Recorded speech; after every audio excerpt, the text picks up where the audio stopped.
Do not conform to the pattern of this world, but be transformed by the renewing of your mind. Do not conform to the pattern of this world. The pattern of this world, the world's way of doing things, the world's way of seeing things, the system that the world have established. Now, let's look at the Mike Brown situation and see what this has to do with that. Okay, the world system have provided a particular image of the African American male. Every time you look at movie, TV show, music video, the image is always negative.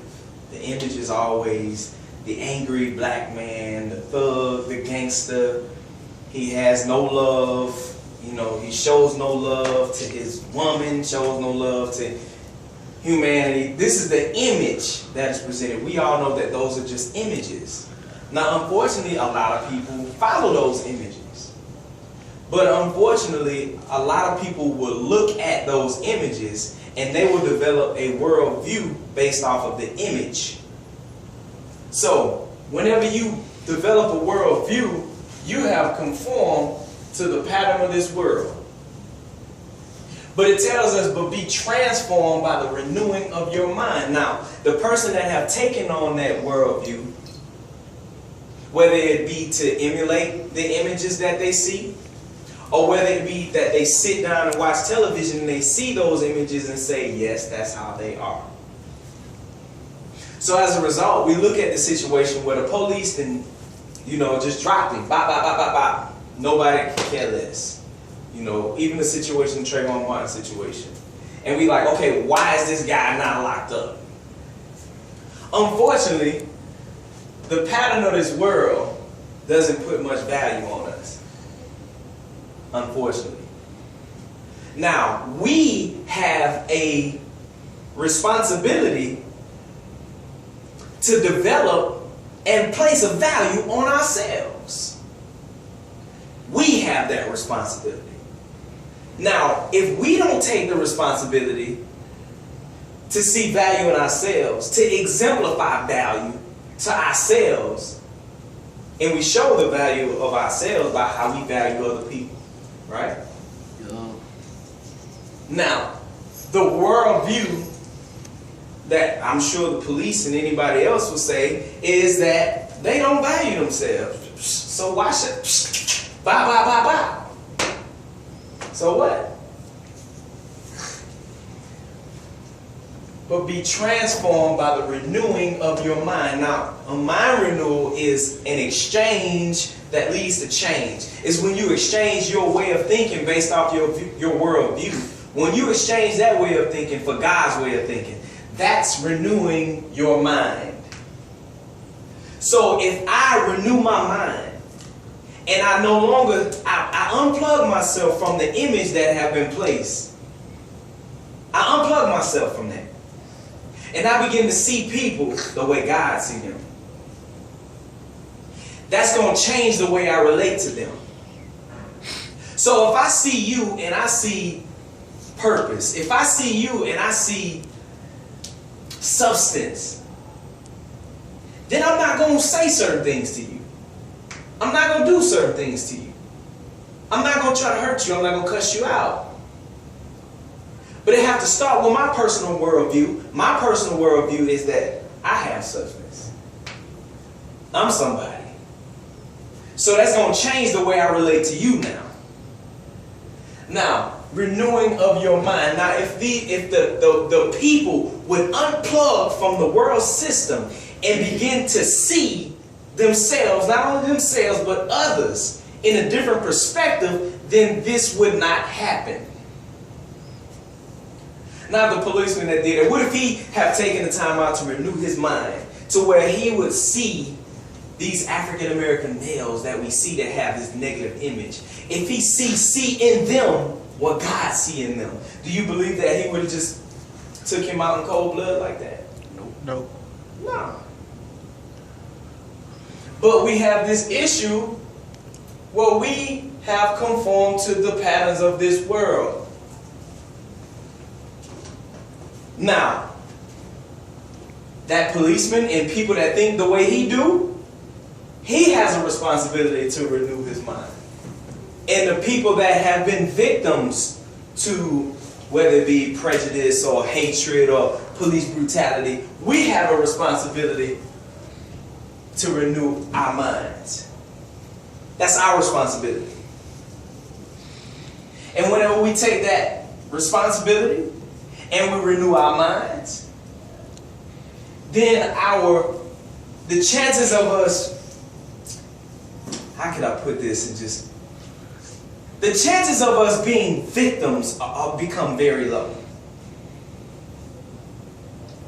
Because at the end of the day, when somebody is respectable, it's easy to respect them. Right? I talk about they had this young lady that I went to high school with. Man, this girl, she was so beautiful. Oh man, she was so beautiful. And she was real quiet, and she made straight A's. Now, people like myself, we was wild and obnoxious and stuff like that, and we dealt with females.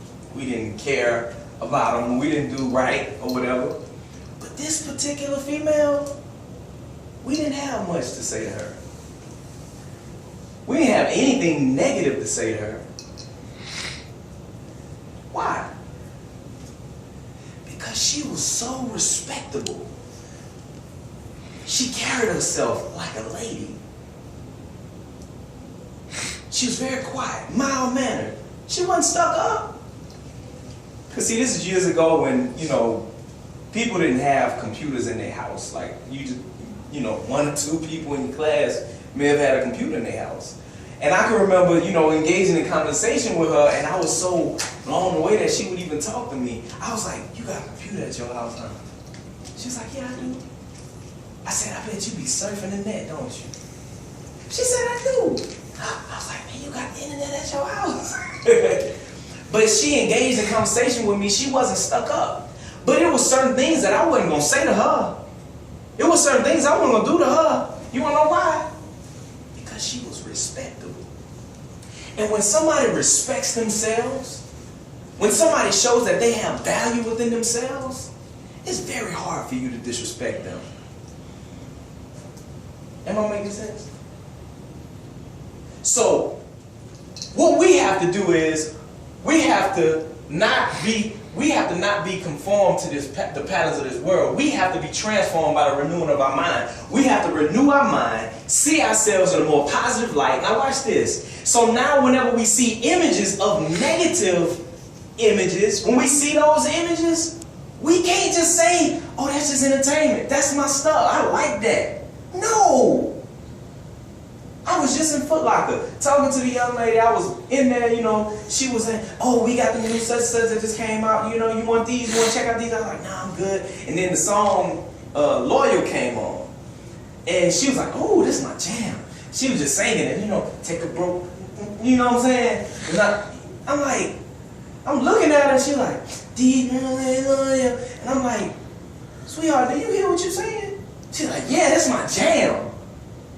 I said, do you realize that he's being very disrespectful to women? Oh, he ain't talking to me. Sweetheart, so if that was a group represented by the KKK, and they were saying, these niggers ain't loyal, would you like the song? Oh, nah, I wouldn't like it then. I'm like, well, what if he ain't talking to you? Well, they just being more direct. Sweetheart, no. I don't care what you talking about. She just walked away. I'm talking about she just got mad. You know what I'm saying? Because I'm trying to, this is the thing. I'm trying to help her to see, sweetheart, you gotta respect yourself. And when you respect yourself, you will hear that and say that is disrespectful. But if say I was an old, just don't care type of Negro, and I'm like, man, she don't respect herself. So that means I can holler at her and I can disrespect her, and she will accept it. And what happens? A lot of young ladies, they dealing with Negroes that don't respect them. And guess what? They accept it. Why? They don't see value in themselves. So we have to do not conform to the patterns of this world, but be transformed by the renewing of your